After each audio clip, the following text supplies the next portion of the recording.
예, 안녕하십니까. 자, 이번 시간에는 학교와 사회에 대해서 간략하게 알아보는 시간을 갖도록 하겠습니다.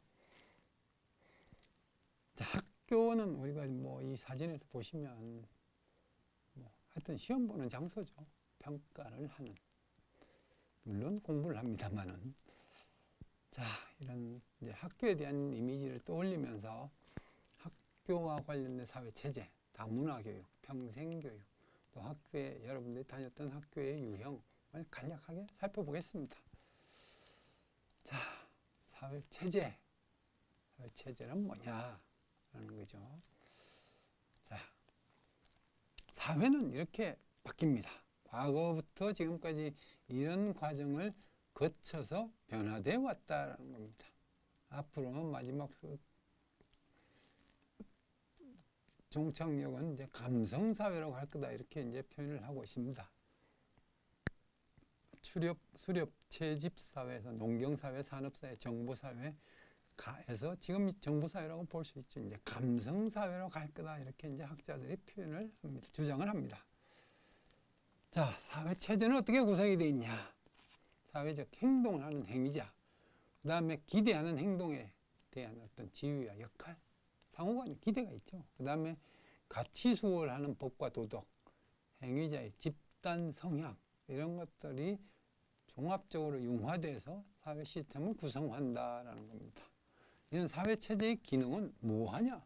유형 유지 기능, 사회 질서와 제도화된 문화를 지키려고 하는 그런 유형 유지 기능을 하고, 두 번째로 목적 달성 기능이다. 목적.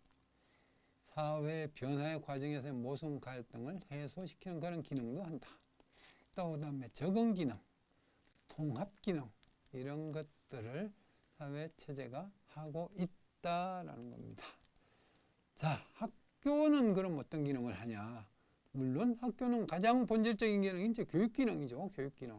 가르치는 기능이다. 더불어서 앞에서도 살펴봤지만 사회화 기능을 하는 겁니다. 사회화 기능. 그 다음에 문화유산 전달 기능을 하는 거예요. 문화유산 전달 기능. 그 다음에 사회적 지위 결정 기능도 학교가 합니다. 사회적 지위 결정. 그 다음에 사회 변화와 혁신에 대한 기능도 학교가 하고 있다라는 겁니다. 학교가. 자, 그 다음에 학교를 가보면 이제 학교 풍토가 있죠. 학교 풍토. 학교 풍토는 학자마다 다양한 주장을 하고 있는데, 엘핑과 크로포트가 가장 단순하게 제시한 것들을 하나만 살펴보면, 개방적 풍토를 가진 학교가 있고, 자율적 풍토를 가진 학교가 있고, 통제적 풍토를 가진 학교, 친화적 풍토를 가진 학교, 간섭적 풍토를 가진 학교, 폐쇄적 풍토를 가진 학교, 이런 유형으로 구분을 할 수 있겠더라라는 겁니다. 사기가 가장 가장 낮은 학교가 어디냐? 통제적 풍토, 폐쇄적 풍토, 통제가 아니라 폐쇄적 풍토를 가진 학교. 하여튼 교장 선생님이 지시나 통제에 의존한 학교라는 거죠. 다른 요인은 대부분 거의 없고, 한 사람의 머릿속에서 모든 사람들이 움직이는 학교. 이런 어떤 특징들이 나타나더라라는 겁니다. 자, 그 다음에 한국 사회가 요즘 많이 바뀌죠. 이제 한국인들이 자녀들을 많이 안 낳다 보니까, 또 시골 농촌, 시골 총각들에게 시집을 안 가려다 보니까, 이제 다문화 가정, 흔히 동남아시아 여성들을 많이 데리고 와서 이제 결혼을 한 사람들이 많이 있죠. 그걸 이제 뭉뚱거려서 그냥 다문화 이렇게 얘기를 하죠. 다문화 교육에 대한 관심도 점점 더 높아지고 있는 상황이다, 이렇게 이해를 하시면 되겠죠. 자, 다문화는 뭐냐? 다문화는 국제 결혼을 통해서 서로 다른 인종을 만나 결합한 과정. 우리나라는 다문화 가족 지원법을 2008년에 제정을 해서 시행을 하고 있다라는 겁니다. 성립 배경이 경제 공동체로 인한 근로자의 이동이다. 근로자 이동. 선진국 국민들이 힘든 거 3D 업종에서는 일을 안 하려고 하는 거야. 그러니까 우리나라에도 최근에 이제 동남아 여성 근로자들이 이주해서 결혼을 하는 사람들이 이제 많이 증가하고 있는 추세에 있는 거죠. 아직도. 자, 그럼 다문화 교육이란 뭐냐? 다문화 교육. 다양한 문화, 민족, 성, 사회 계층을 가진 학생들이 동등한 교육 기회를 얻어서 학습을 해 나갈 수 있도록 도와주는 거. 이게 다문화 교육이다. 다문화 교육. 자, 이런 다문화 교육의 목적이 뭐냐? 타문화 시각에서 자기 문화를 보면서 이해를 높인다. 또 문화적, 민족적, 언어적 대안을 제공하는 측면이 있다. 등등 그 외에도 전 지구 공동체에 필요한 지식, 태도, 기능을 가르쳐야 된다. 이런 것들이 이제 큰 틀에서 다문화 교육의 목적이다. 이렇게 보시면 되고, 다문화 교육을 하는 우리의 태도는 어때야 되냐? 문화적 다양성을 인정을 해야 된다. 뭐 여러분들은 들으셨는지 모르겠지만 한국인들이 아주 뭐 좀 폐쇄적인 성향이 많다 이런 얘기들을 많이 합니다. 외국 사람들이 얘기할 때는 우리는 별로 그런 것 같지 않죠. 근데 외국인들은 그렇게 얘기를 합니다. 피부색 등에 대한 편견, 뭐 색깔이 검은 흑인도 있고 우리보다 훨씬 더 진한 동남아 사람들도 있는데 자꾸만 그 사람들이 뭐 좀 안 좋은 이미지나 시각으로 보면 곤란하다라는 거죠. 또 외국인들이 뭔가 좀 잘 모를 때 이런저런 요구를 하면 그에 대한 배려도 있을 필요가 있겠다라는 것. 그러나 이 한계도 있습니다. 아무리 교육을 열심히 해도 학업 성취도 문제는 개인의 문제이기 때문에 가정의 문제고 어떻게 뭐 사회에서 국가적으로 뭐 해결해 줄 수 있는 문제가 아니지 않냐 이런 주장을 하게 되는 거죠. 자, 그 다음에 이제 평생교육의 개념을 한번 살펴보겠습니다. 요즘 이제 평생교육, 학교 교육을 포함하고 있는 게 뭡니까? 이제 평생교육이다 이렇게 이해를 하시면 되겠습니다. 자, 평생교육.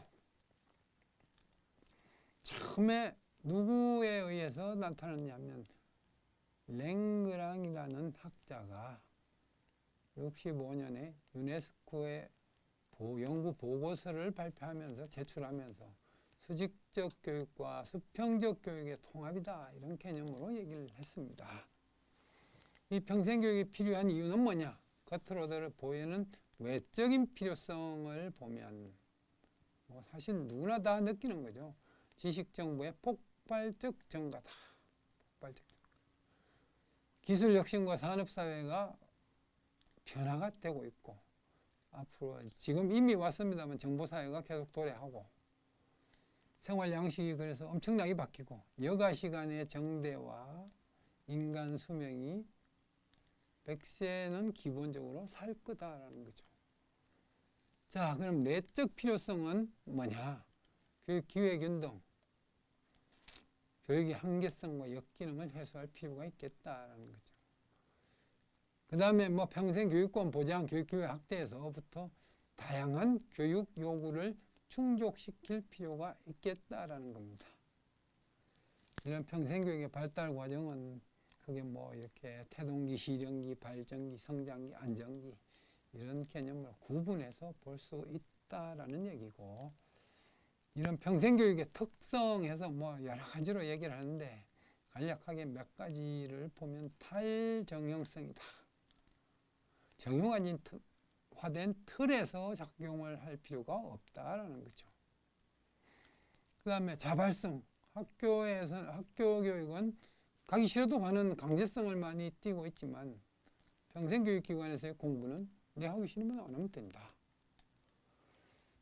그 다음에 다양성과 이질성, 과정 중심이고 학교 교육은 결과 중심이잖아요. 그냥 과정 중심이고 또 경험 중심이고 만족과 즐거움이 있어야 된다.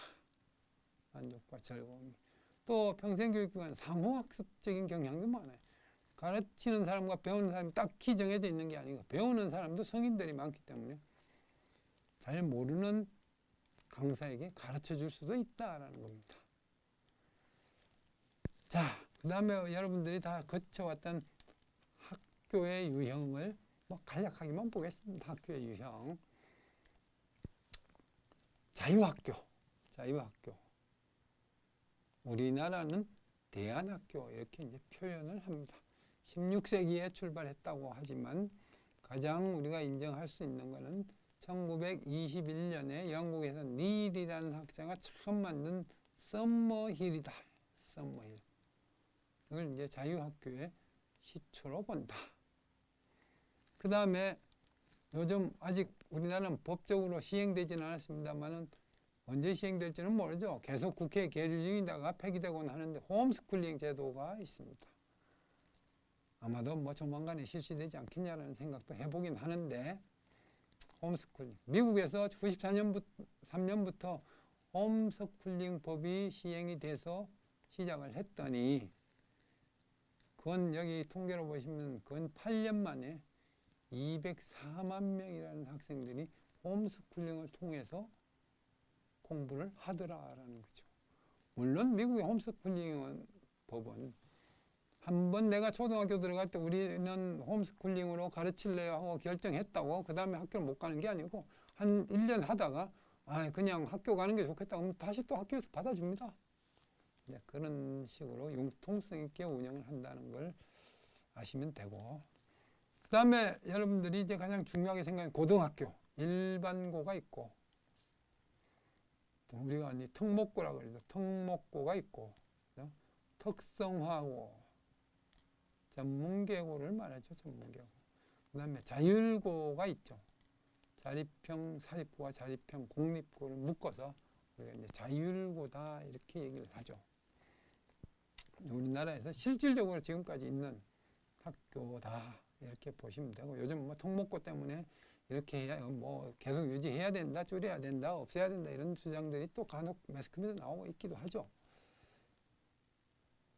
자, 이런 고등학교 유형의 다양화가 우리나라 한국 교육에 어떤 긍정적으로 작용하는 장점과 부정적으로 작용하는 단점에 대해서 한번 좀 심각하게 토의를 해볼 필요가 있지 않겠냐라는 생각을 해봅니다.